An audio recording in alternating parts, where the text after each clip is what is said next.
tudo bom? Meu nome é Ábida Borges e mais uma vez estou aqui na Rede de Saberes para ajudar vocês com mais uma aula de História. Hoje vai ser do 8º ano e vamos ver o imperialismo na África e na Ásia. Claro que antes de tudo a gente tem que saber o que era que estava acontecendo para chegar a esse momento. Então, o imperialismo nesses continentes, ele veio já ali no final da Revolução Industrial. Lembrem-se que teve toda aquela revolução ali na Inglaterra, Então as pessoas estavam ali no momento de grande crescimento industrial, Várias pessoas procurando por seus direitos no campo de trabalho, Toda essa questão aí da Revolução Industrial que vocês veem em um outro momento. Então, já no final da Revolução Industrial, o que era que estava acontecendo? Necessidade de ter matéria-prima, Já que se tem uma indústria, eu preciso do material para poder fabricar aquilo que eu vou ter naquela indústria. Claro, se eu vou fabricar alguma coisa, eu preciso que alguém faça isso, é a mão de obra. Então, estava necessitando e também quem compre esse produto, que vai ser quem? O mercado consumidor. Lá dentro da Inglaterra e dentro ali dos países vizinhos europeus, isso já estava assim muito cheio. Então precisava procurar lugares novos para alavancar tudo isso. Então foram para onde? Ásia e África, certo? Então por isso que a Revolução Industrial tem tudo a ver com esse momento. Daí, claro, vamos expandir os nossos impérios. Quem pensou nisso primeiro? A Inglaterra. Foi de lá que surgiu toda essa questão da Revolução. Então, eles pensaram, a gente tem que aliviar aqui o espaço, porque tinha gente demais nos centros urbanos. Voltando um pouquinho lá na Revolução, se vocês bem lembrarem novamente, as pessoas tinham saído das zonas rurais e tinham ido para as zonas urbanas para trabalhar, certo? Só que agora estava tudo super lotado. E aí o que é que se pensou? Vamos tirar essa galera todinha daqui e mandar para outros lugares. Que outros lugares? Os lugares que a gente quer dominar. Aonde? Na África e na Ásia, certo? Então começaram por aí. Vamos expandir os nossos impérios. Mas a gente tem que ter uma desculpa para isso. A desculpa para isso, como eu acabei de falar, primeiro o escoamento populacional. Tirar toda aquela galera que estava lá, Todo mundo juntinho, atravancado lá no território só. Também tinha uma questão de civilização para os povos menos desenvolvidos. Como assim? Para eles eram, claro, a potência. Eles estavam super desenvolvidos, eles tinham que levar essa casa totalmente desenvolvida da indústria para esses outros países. Então, veio com essa desculpa aí. E também com uma teoria que eles tiraram lá da teoria de Darwin. Lembra de Darwin? Também veio nessa época aí, iluminismo, lá atrás, Revolução Industrial também e tal. Então, só que Darwin, ele dizia o quê? Que os seres mais evoluídos, estavam ali conseguindo prevalecer no meio. Ninguém falou ali de que um era melhor do que o outro. Eles usaram essa teoria de Darwin para criar uma teoria social, que passaram a chamar de darwinismo social, que era para dizer o quê? Que haviam povos, raças geneticamente mais avançadas que outras, certo? E aí eles dividiram esses povos em 3, que eram os caucasianos, que eram quem? Eles, os povos brancos europeus, os mongoloides, que eram os índios americanos e os asiáticos, e os negroides, que eram os negros e africanos. E claro, quem era que estava geneticamente avançado aí nessa questão? Os caucasianos, que eram os povos europeus. Então, eles pensaram o seguinte, nós somos avançados, nós estamos com a indústria, nós estamos no topo de tudo, vamos dominar outros territórios que estão com a civilização em baixa, que tem povos praticamente primitivos. Então, nós temos que melhorar a situação desses países, certo? Então, foi isso que aconteceu aí. Então, eles partiram para a Índia. Vamos começar aqui com a Índia. Na Índia, o comércio era muito lucrativo antes. Com o quê? Com tecidos de algodão. Se vocês pesquisarem assim, Índia, vai aparecer logo tecidos, cores, tapetes, essas coisas todas. Então, eles vendiam muito isso.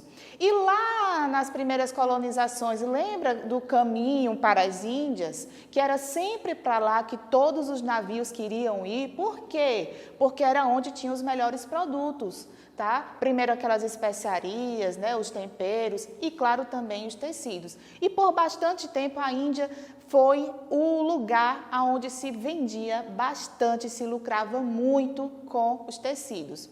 Mas aí na Revolução Industrial, lá na Inglaterra, eles começaram a investir muito nesse setor têxtil. E aí o que aconteceu? Esse setor foi dominado pela Inglaterra. E aí, em vez da Inglaterra comprar da Índia aqueles lindos tecidos, foi a Índia que começou a comprar da Inglaterra. Começou a ser dominado. E não foi só nesse sentido aí não, certo? Foi dominado no todo. Por quê? A Inglaterra, ela queria, né, como eu falei anteriormente, dominar o país em si. Então, eles começaram a mandar militares. E esses militares estavam ali para quê? Para impedir que outros europeus, que outros países europeus fossem lá tomar de conta da Índia. Então, já colocaram os soldadinhos deles lá. A partir disso, quando os militares estavam lá, eles começaram também a oprimir o povo. Então, queriam que todo mundo falasse inglês, certo? As pessoas tinham que seguir regras culturais inglesas. Estava tudo sendo contrário, as pessoas não aguentavam mais isso. Mas a gota d'água foi quando eles começaram a utilizar armas que, nas cápsulas, né, das balas, das armas, eles estavam utilizando gordura de vaca e porco. E aí o negócio pegou feio, por quê? A vaca é um animal, né, precioso para os hindus. E o porco é um animal que os muçulmanos, eles não apreciam, para eles é muito impuro, tá?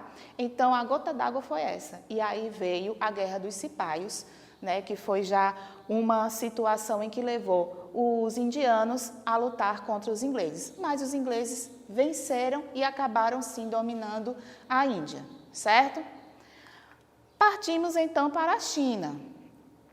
A China, até hoje, né, é conhecido por ser fechado socialmente e economicamente, mas nesse tempo era assim, fechado pra caramba mesmo, assim, muito fechado. Ninguém entrava nem saía. Então, a Inglaterra, mais uma vez, a Inglaterra queria de todo jeito, a todo custo, entrar lá na China com algum meio econômico. E aí eles perceberam o quê? Tinha uma planta chamada papoula. E aí, por meio dessa planta, se faz uma droga, que é chamada ópio. E os chineses gostavam muito dessa droga.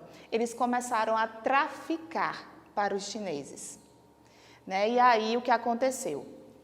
Com isso, o imperador, né, quando viu ali a condição da população, né, se drogando e tudo com isso, então ele decidiu o quê? Proibir de vez o uso do ópio.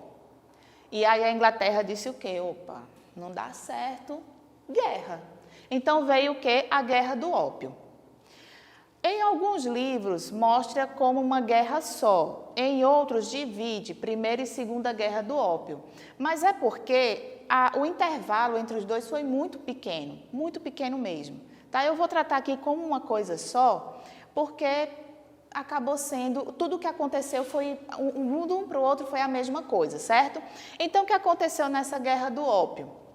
Claro, os ingleses tocaram fogo, né, lá dentro da China, começaram guerra, briga mesmo de fato, né, armado, e, claro, venceram, né?